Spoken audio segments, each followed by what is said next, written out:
Para ikhwan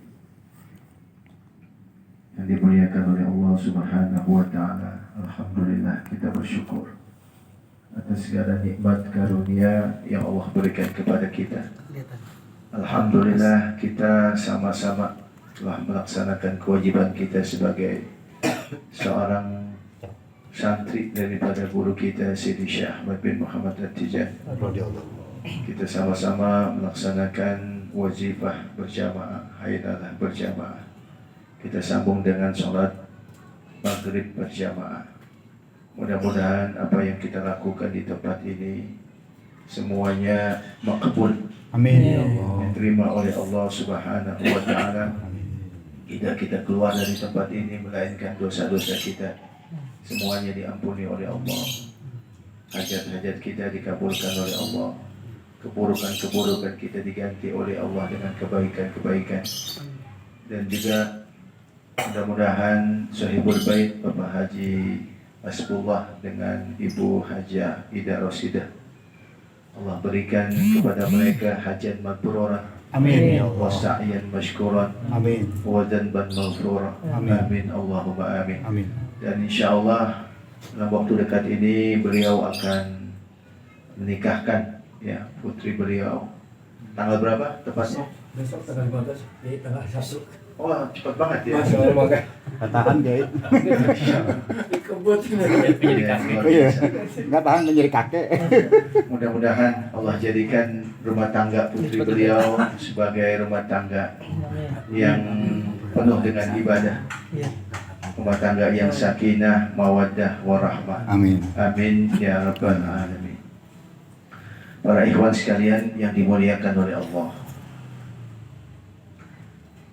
guru kita Syekh Ahmad bin Muhammad At-Tijani, beliau mengatakan, "Idza sami'tum anni syai'an fazinu bimizani syar." Apabila kalian mendengar segala sesuatu dari aku, maka timbang dengan neraca syariat. Fama wafaqa fa'malu bih wa ma khalafa fatruku bih.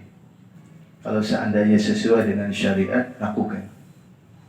Kalau bertentangan dengan syariat, tinggalkan. Nah, ini wasiat dari beliau. Artinya bahwa Thariqah Tijani ini adalah Thariqah syariah. Bahkan Thariqah itu sendiri merupakan ainus syariah, ya, sumber dari syariat. Jadi tidak ada satupun Thariqah yang muktabarah. Kalau di negara-negara Arab disebutnya Thariqatul Anwar. Itu yang bertentangan dengan syariat. Jadi kalau ada thariqah bertentangan dengan syariat, berarti ada masalah. Itu thariqatus syaitan. Ya, thariqahnya syaitan. Jadi harus selaras sesuai dengan syariat. Nah, begitu juga kita dalam thariqah Tijani, ini nggak ada satupun ya ajaran-ajaran di dalam thariqah Tijani dari alif sampai ya itu yang bertentangan dengan syariat. Anda mau nanya sama antum, kira-kira ada nggak? Antum yang udah lama ya di dalam Thariqah Tijani, ada nggak aturan-aturan ya dalam Thariqah Tijani yang bertentangan dengan syariat? Ustaz Adi, ada nggak? Nggak ada. Semuanya selaras dengan syariat. Dengan syariat. Bahkan kita ini ya masuk ke dalam Thariqah Tijani ini agar menguatkan keislaman kita. Betul. Ya, jangan sampai orang masuk Thariqah malah syariatnya jadi lepas ataupun misalnya jadi jadi nggak bagus. Justru masuk ke dalam Thariqah itu agar memperkuatkan syariatnya. Sholatnya semakin rajin, puasanya, ya kemudian akhlaknya, lisannya dan lain sebagainya harus lebih baik. Itu tanda kalau dia berthariqah itu sukses ngaji. Ada dalam satu riwayat ya, guru kita Al-Qutub Syekh Ahsan Al-Bakiri. Jadi kalau sanadnya dari Abuya itu, jadi beliau Abuya Habib Ja'far, kemudian Syekh Muhammad Hasan Al-Jakani, bapaknya Syekh Jakani ya, atau biasa disebut Syekh Muhammad Bal Hasan. Kemudian langsung ke Syekh Al-Ahsan Al-Bakiri. Nah ini suatu hari beliau ingin takziah kepada seorang muqaddam yang meninggal. Anda pernah dengar belum? Ya, seorang muqaddam meninggal, beliau ingin takziah. Ya, ini saya dapat cerita dari Syekh Abdul Karim Baqas. Kemudian, dan ini masyhur, kisah ini masyhur. Jadi ada seorang muqaddam meninggal dunia, Syekh Hasan Al-Bakiri ingin takziah. Ya.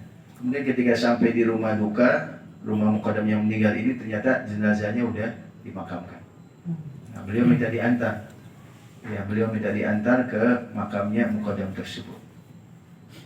Ketika sampai di makam muqaddam tersebut dengan kasyafnya beliau, itu beliau melihat ini muqaddam ya yang meninggal dunia tersiksa.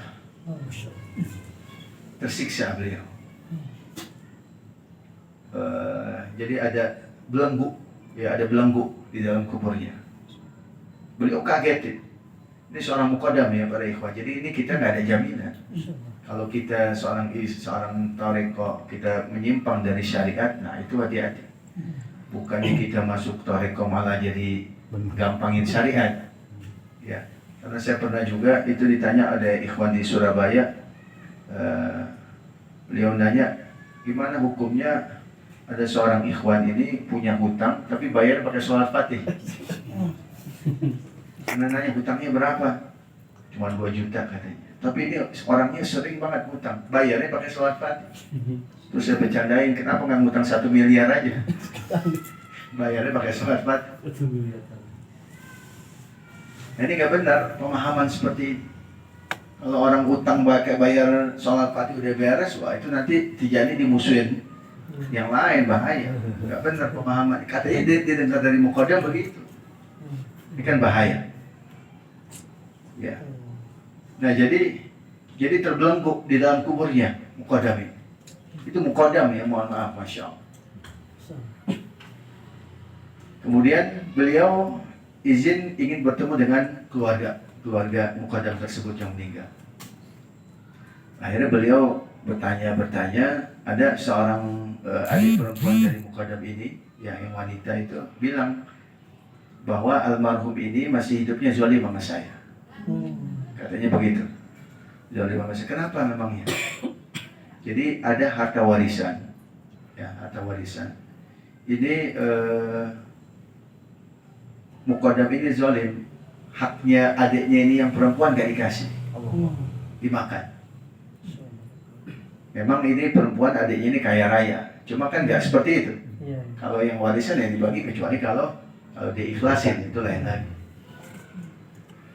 Akhirnya Syekh Hasan Bakiri ini nasihatin mereka musyawarah keluarga, intinya akan diselesaikan secara baik-baik oleh ahli waris muqaddam tersebut. Ya. Kemudian gak berapa lama Syekh Hasan Al-Bakiri ingin lagi ziarah lagi. Ya, ziarah lagi ke makam muqaddam tersebut dan dilihat masya Allah dia senyum, udah senang. Nah ini para ikhwan sekalian, ini pelajaran buat kita. Ya, pelajaran buat kita, jangan gampangin syariat. Kita masuk thariqah itu untuk menguatkan, untuk memantapkan syariat kita, Islam kita. Bukan malah kita meremehkan atau na'udzubillah malah menghancurkan syariat. Nah ini para ikhwan sekalian. Kemudian kita di dalam thariqah Tijani, ya guru kita, beliau memberikan definisi mengenai tasawuf. Ya. Beliau ketika ditanya mengenai tasawuf, ada di kitab, ya di kitab ini, beliau mengatakan bahwa yang disebut dengan tasawuf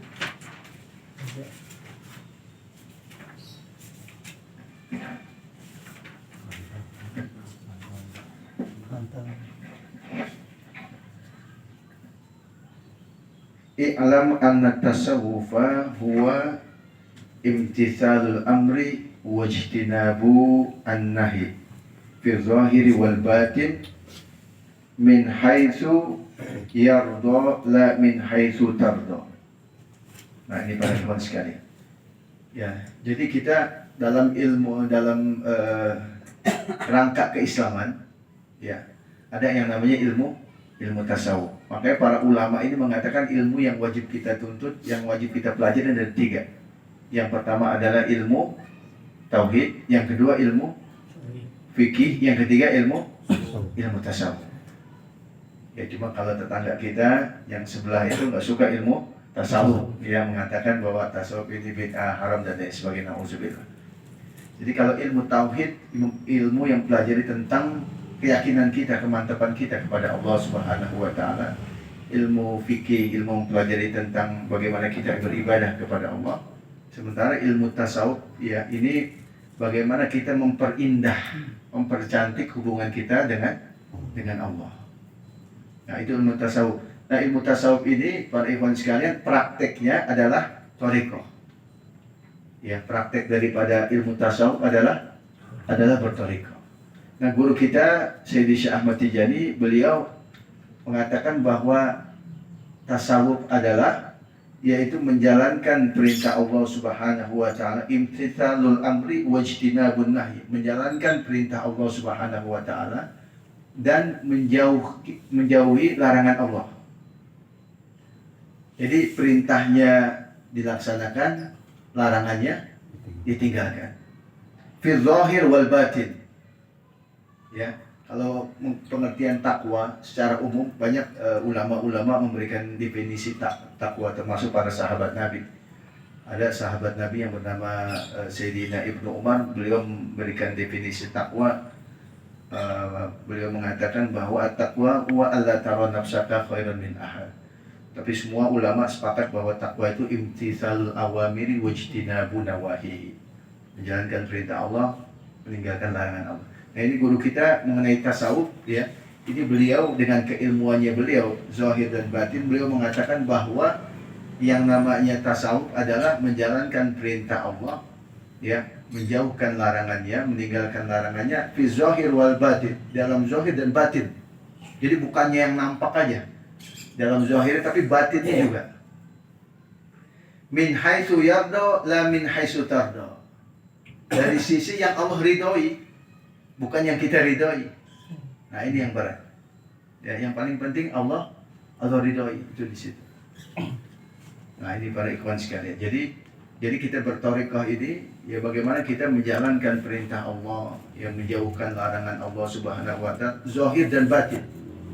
Ya bukan hanya kelihatan zahirnya aja, tapi benar-benar batin kita, ya hati kita, semuanya ini, ya batin kita ini benar-benar taat ya kepada Allah Subhanahu wa taala.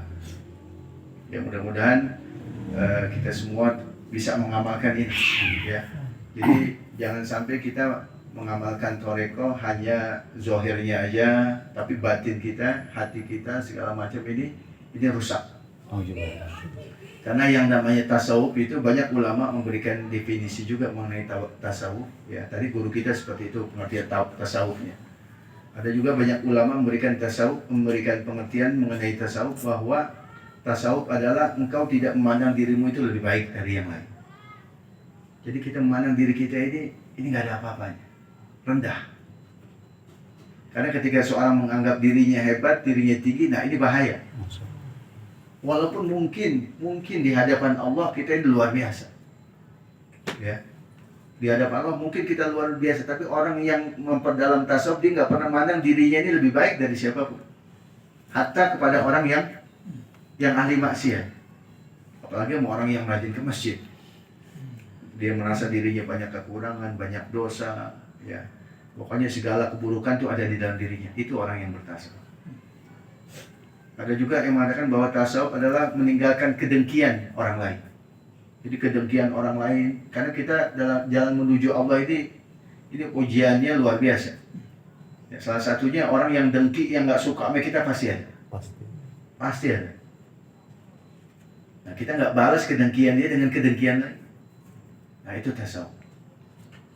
Jadi banyak sekali pengertian tasawuf, ya, tetapi tadi menurut guru kita bahwa yang namanya tasawuf adalah kita menjalankan perintah Allah, kita meninggalkan larangan Allah, zahir dan batin, ya dari sisi yang Allah ridhoi. Ya, yang Allah ridhoi, bukan yang kita ridhoi. Nah, ini para ikhwan sekalian, walaupun sedikit mudah-mudahan ada manfaatnya. Jadi kita sambung, mungkin ada yang ingin bertanya ya tentang secara umum ataupun mengenai wirid-wirid di dalam tarekat, saya persilakan. Tidak bagus ini. Tidak. Apa tuh? Ya. Pura-pura. Ada yang ingin nanya sama antum. Nah, ini masalah tarekat. Misalnya ada seorang muqaddam mentalkin ikhwan, sah ya, dengan sanadnya sahih, caranya juga sahih.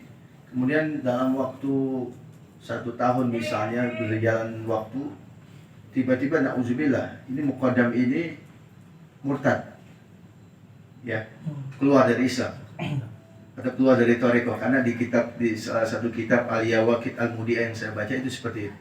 Jadi ada seorang muqaddam yang sampai na'udzubillah dia murtad. Nah, itu hukumnya, ya, pertanyaan saya, bagaimana ikhwan yang ditalkinnya? Sah apa enggak? Sah. Sah. Udah pernah nyampein dia. Apa pernah nyampe? Sah. Iya, itu tetap sah. Cuma memang disarankan untuk ditalkin ulang. Ya. Kemudian antum misalnya lagi baca lazim di masjid, baca wirid lazim, ya, lazim pagi misalnya. Masuk ke masjid, antum nggak tahu waktu segala macam, lagi baru istighfar mau masuk salawat fatih, ya, tiba-tiba qomat. Masuk pasar. Hah? Dia masuk pasar. Iya, tiba-tiba masuk zuhur aja, zuhur, ya, masuk zuhur. Apa yang harus antum lakukan? Apa berhenti dulu atau gimana? Ada yang tahu nggak? Langsung sholat berjamaah. Setelah selesai tapi tidak boleh. Selesai salam nggak boleh ada yang. Jika lu gimana Giger? Ikut lagi. Mulang lagi. Salat langsung. Sholat.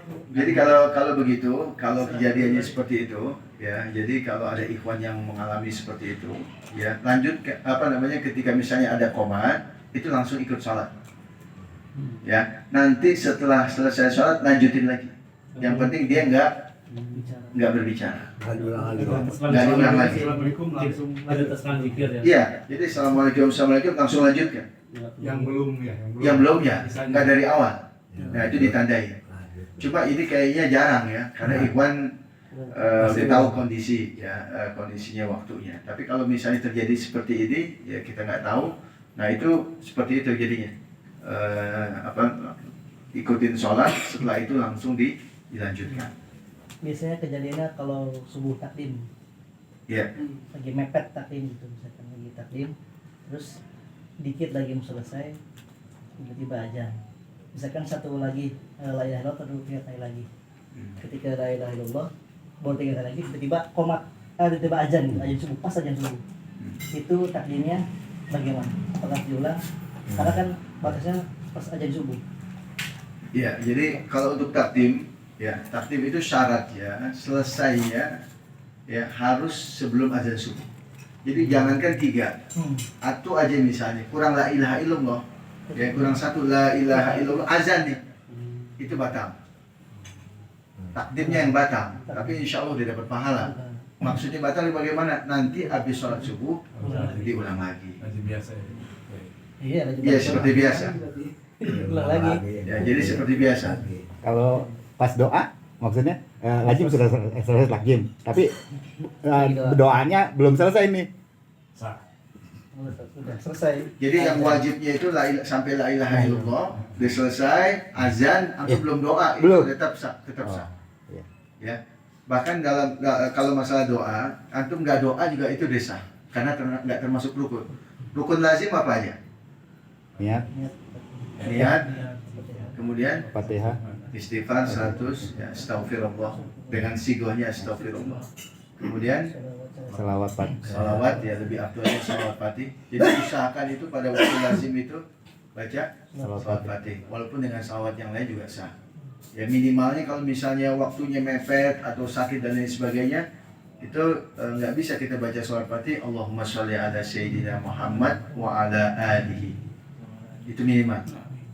Atau di kitab Risalus Syafi'iyah, yaitu diberikan juga solusi. Kalau kita misalnya sakit, kondisi yang mepet segala macam, pernah kemarin saya bahas ya di Syafi'i. Lupa. Nah, itu apa namanya, ketika waktu kita mepet, ya kita baca Sholawat Fatih yang apa namanya nomor 1 sampai 10 Sholawat Fatih, ya kemudian yang 11, jadi yang 10 awal dan 10 akhir. Oh, 10 Fatihnya. Ya, syukur-syukur bisa 20 awal 20 akhir. Kalau nggak bisa 10, kalau nggak bisa juga satu awal dan satu akhir. Ya, satu awal, satu akhir, biar kita mendapatkan keberkahan Sholawat Fatih. Itu di situ maksudnya.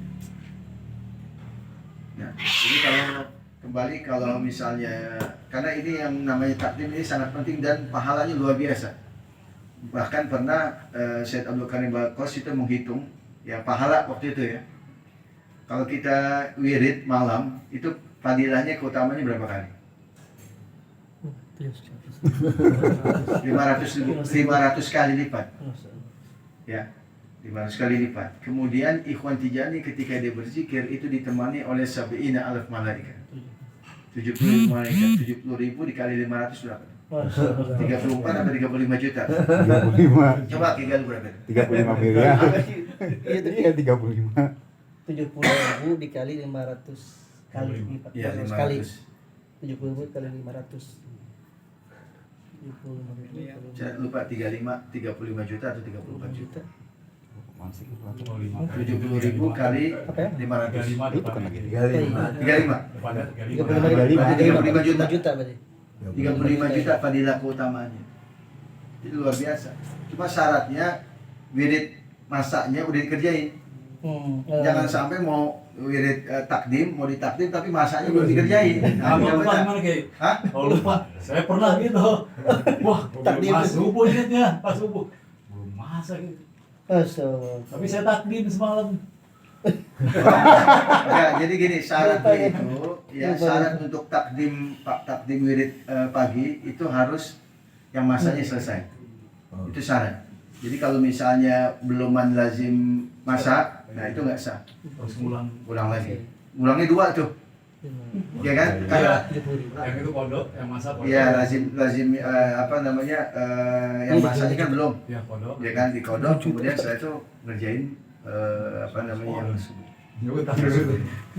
Iya. tapi yang artinya nggak ada yang sia-sia. Insya Allah semuanya dapat pahala.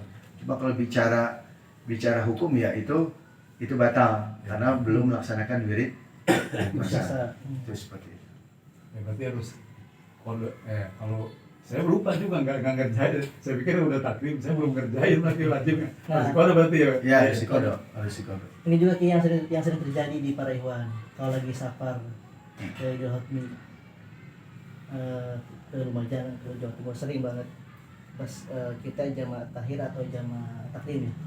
Misalkan berarti kalau jamaah takdim berarti zuhur asar ya, dikasarin. Zuhur asar di asarin ditarik zuhur. Atau kebalikannya. Jadi kita mau jamaah takdim, jadi ayang asar ke zuhurin. Ya itu takdim. Takdim ya, terus takdim. Udah gitu selesai kan? Udah selesai kan takdim tuh. Ayo, apa namanya? Lazim asar. Padahal belum asar. Belum masuk waktu Belum asar. masuk asar. Tapi udah waktu sholat. Udah waktu sholat, udah selesai, kita kan udah di jamak. Boleh nggak itu? Boleh nggak gitu maksudnya? Iya. Jadi begini. Coba antum baca di kitab-kitab Thariqah. Kapan waktunya wirid masa? Asar. Pada asar. Sampai subuh. Apa ini bahasanya? Min ba'di sholatil asri. Bukan min dukhuli waktil asr. Ya. Jadi di situ keterangannya min ba'di sholatil asr. Jadi setelah melaksanakan sholat asar. Maknanya kalau antum udah ngerjakan sholat asarnya ditakdim dengan zuhur, boleh nggak itu? Boleh, kan udah asar. Nah itu dia kuncinya di sini. Udah asar. Asar. Walaupun Iya, di jamak walaupun di jamak. takdim. Iya. Kan bahasa Karena udah sholat asar. Asar. Walaupun waktunya itu waktu Iya. yang sungguhnya belum masuk. Karena syaratnya itu dalam kitab-kitab fikih Iya. min ba'di sholatil asar. asar. Nah, itu di situ. Jadi Para ikhwan banyak yang ragu di situ. ya, memang ada berapa pendapat itu. Hmm. Nah, tapi pendapat yang kuat itu adalah boleh karena udah melaksanakan sholat asar. Nah, kalau misalnya nih, ya, sholat asar belum, udah jam 5, boleh gak tuh? Itu pertanyaan lagi nih, Mari. Jam 5 nih, belum sholat asar. Wah, ini mau ini dulu deh, azim dulu nih. Boleh gak? Enggak. Belum asar. Belum boleh. Belum boleh. Kenapa? Karena dia belum sholat. Belum. Nah itu di situ. Dia harus sholat Jelas asar ya? dulu. Iya, Harus asar. satu lagi. Iya, asar dulu. Ibadi sholatil asr. Jadi di dalam kitab Risalah Syafi'iyah, kalau kita mau wirid kita, Syekh Idris Iroqi beliau mengatakan bahwa kalau kita ingin wirid lazim kita dikatakan sempurna, ya sempurna, kata beliau, kita baca namanya maqasid. Maqasid, ya maksud-maksud, tujuan-tujuan. Nah itu saya baca beberapa kitab, jadi yang paling mudah, yang paling ringan itu di Risalah Syafi'iyah. Ya, jadi seperti biasa, sebelum kita udah niat, dia baca Al-Fatihah, ya. Sebelum kita baca istighfar, sebelum kita astagfirullah, itu kita baca wa ma tuqaddimu li anfusikum min khairin tajiduhu indallahi wa khairu wa a'zamu ajra wastaghfirullah innallaha ghafurur rahim. Nah, itu baca itu. Ada di dalam Al-Quran di ini tuh. Wa ma tuqaddimu li anfusikum. Entar kalau kita ini kita ketik aja, saya lupa ayat itu. Ayat berapa, surah berapa? Wa ma tuqaddimu li anfusikum min khairin tajidu indallah wa khairu wa 'azzamu ajra wastaghfirullah innallaha ghafurur rahim. Sampai di situ. Itu paling pendek. Yang lainnya panjang-panjang. Ya. Udah baca itu, ya udah baca wa ma tuqaddimu li anfusikum min khairin. Setelah itu baru antum baca. Ya, antum baca astagfirullah, istighfar. Astagfirullah, astagfirullah. Astagfirullah. Setelah Fatihah baca itu ayat itu. Iya, nah, sebentar, satu. Jadi dari ini rentetannya nih. Jadi sebelum istighfar baca ayat tadi. Wa ma tuqaddimu. Ya, ini coba kalau di ini dicatat nih. Ayatnya. Hah? Direkam. Enggak, langsung ayatnya aja nih, wa ma tuqaddimu ya. Wa ma tuqaddimu.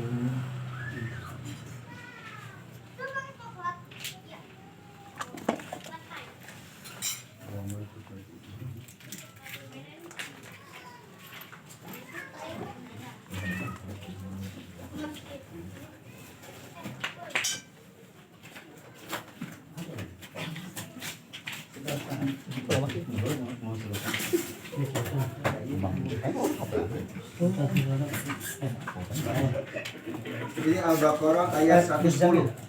Hah? Ayat beda.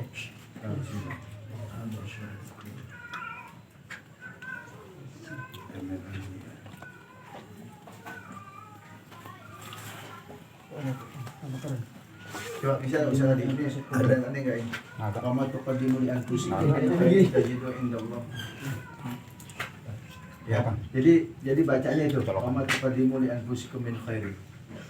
Minta jadi Windows. Ada Ustaz? Ini belum sama ini internetnya. Ini juga. Berarti sama semua. Jadi wa ma tuqaddimu itu. Ustaz, kalau ini ada enggak? Surat Al-Muzammil. Wa ma tuqaddimu. Iya.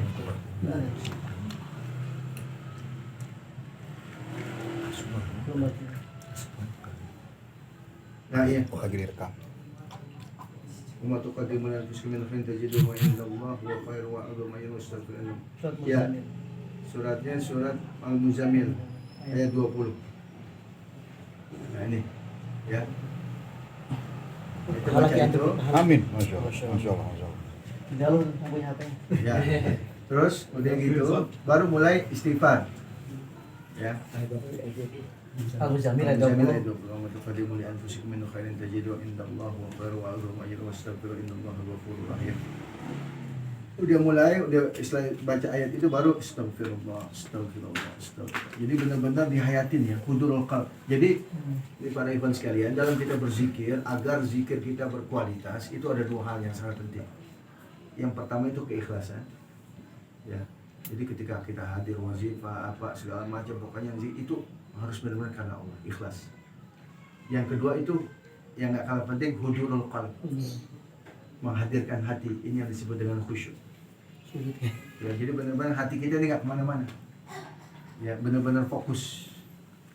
Makanya ulama-ulama kita mengatakan, kayak termasuk Syekh Ahmad Sukairij, beliau mengatakan kalau kita baca sholawat Fatih satu kali, tapi dengan hudurul qalb, ya, dengan hudurul qalb yang menghadirkan hati kita, konsentrasi, fokus, itu lebih baik daripada kita baca sholawat Fatih 100 kali, tapi enggak hudurul qalb. Jadi benar-benar berkualitas. kita sholat sholat sunnah misalnya 2 rakaat tapi benar-benar khusyuk. Ya kita hadirkan hati kita, nggak kemana-mana hati kita, itu lebih baik daripada kita sholat 100 rakaat tapi Mana-mana. nggak mana-mana. Bagusan mana? Tujuh rakaat. 2 rakaat. Bagusan 100. Lebih usul. Cepat ya. Tapi nggak Jadi- gitu. Kalau lebih Jadi itu yang paling janji ketika kita berzikir yang paling penting itu, ya keikhlasan, ya. Kemudian yang kedua menghadirkan hati. Ya para guru kita selalu bilang makana lillahi dama wattasala wa makana li ghairillah in qata'a wa fasala. Segala sesuatu itu kalau kita lakukan karena Allah dama wattasala, maka akan abadi akan nyambung. Tapi kalau enggak karena Allah itu in qata'a wa fasala, akan terputus dan cerai berai. Ya semuanya sia-sia. Nah, jadi setelah kita baca istighfar, ya astagfirullah, astagfirullah, kemudian kita mau baca salawat nih, salawat Fatih. Ya, kita baca ayat yang masyhur itu innallaha wa malaikatahu yusholluna 'alan nabi ya ayyuhalladzina amanu shollu 'alaihi wa sallimu taslima. Sampai di situ. Baru baca salawat Fatih. Allahumma sholli 'ala sayyidina Muhammad. Ya, sampai selesai 100. Setelah 100 selesai, subhanallah, seperti biasa ya, subhanarabbika rabbil izzati amma yasifun wa salamun alal mursalin walhamdulillahi rabbil alamin. Kemudian sebelum la ilaha illallah baca ayat fadhkuruni adzkurukum washkuruni wala takfurun. Kan paling pendek ini. Kalau di kitab-kitab yang lain panjang banget. Nah, ini di kitab Risalah Syafi'iyah ini paling enak, ya paling mudah. Wa ma tuqaddimu li anfusikum tadi fadhkuruni adzkurukum washkuruni wala takfurun. Sampai di situ baru la ilaha illallah. La ilaha illallah, la ilaha illallah. Udah selesai la ilaha illallah 100, ya. La ilaha illallah Muhammadur Rasul alaihi salamullah.